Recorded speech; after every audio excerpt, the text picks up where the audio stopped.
na yung papel mo. Bagong dating. May bagong dating kami. Yan po, oh. Yan ang half moon na pera.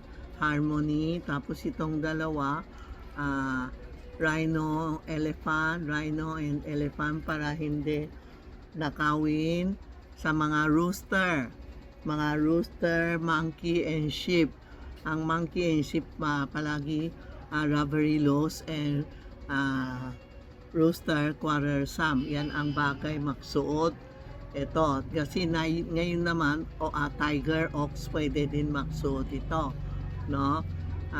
Horse, rat, pwede din para hindi lokohin kayo. Pera, ito ang mga robbery laws natin. Harmony and money.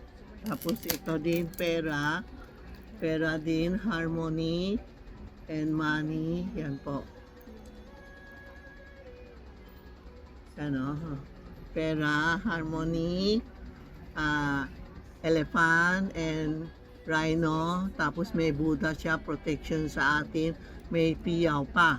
No? May piyaw. Tapos ito yung may pau-pau. Yan ang mga bagong nating dumating na pagsuot mo, sobrang ganda. Para kang donya. Marami bumili ngayon kasi kanina nag-live kami. Ang dami bumili sa amin. Tapos meron kami mystic knot. Itong yung mystic knot, ang ganda, oh. Ito bagay sa mga wood, mga fire, no? Yan po, ito yung mystic knot. And for health and mystic knot, ibig sabihin papasok ang swerte, hindi lumalabas. Ito ang tinatawag never ending success. Ito po, ha? Ito. Yan po, ha? Ano ba yun? Ito. Tapos, tumatawa kasi.